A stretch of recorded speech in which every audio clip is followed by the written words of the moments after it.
leading is an extremely important concept in Aikido that is stressed constantly, and the critical the thing that makes leading work is that people have a tracking reflex, and this tracking reflex is stimulated anytime a person tries to hit you or tries to grab you.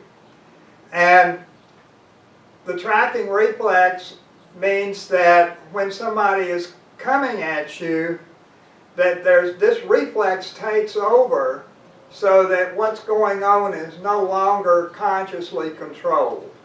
And if you can control this reflex, then you can control what the person does. This is extremely important.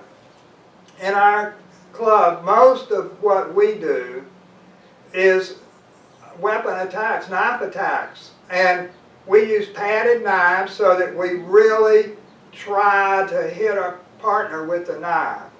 And if you don't use these tracking reflexes, avoiding getting cut is a formidable task.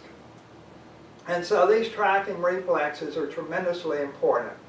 And what I want to do now is show you some of the ways that O-sensei uses this tracking reflex in his techniques just over and over and over. You sit and watch his videos, and this is what he seems to always be doing, at least on the empty hand stuff. I'm not the world's greatest swordman, and I need to study that. It looks to me like he's doing the same thing with the sword, but I'm not a sword expert. But with the empty hand, this is what he's doing.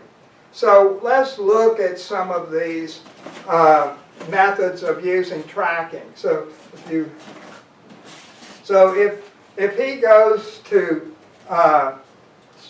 strike me with Shomanuchi, see, now what happened there is that he goes to strike, I get his attention, and I step out of the way, and he goes right past me. O-sensei would always do a riminagi here.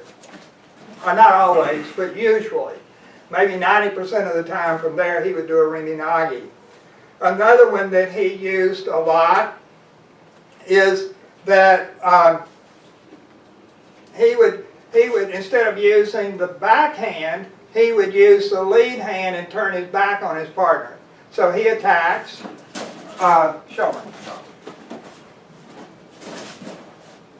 See, so in this case, as he attacks, I'm leading here, and he follows this arm, and my body disappears. So he goes past me. And from there, usually with O-sensei, he's letting them grab his wrist, and they're grabbing his wrist, and then he's doing some technique. The next one that he uses a lot, this was probably the third most frequent one, is this kind of move. So they attack.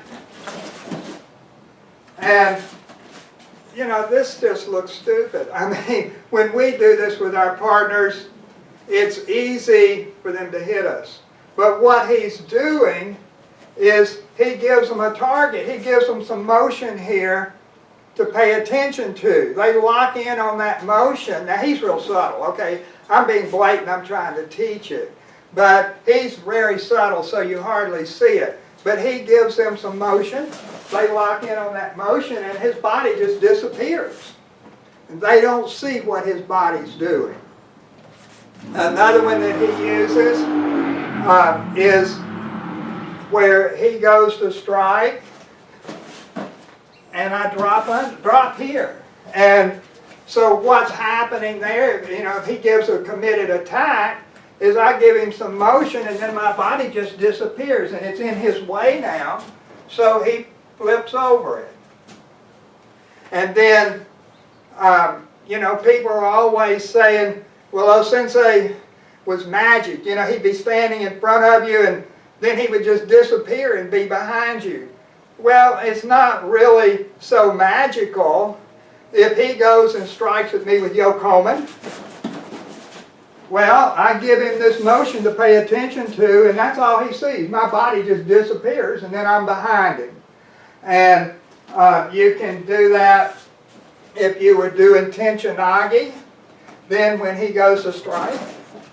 So I come here and I give him this. Well, he doesn't see where my body goes. He doesn't see what I'm doing. And it's not because my hand's obscuring his vision. It's because I'm attracting his attention with this motion. And for me, this is the heart of Aikido. And if you don't get this, then you really have not gotten Aikido.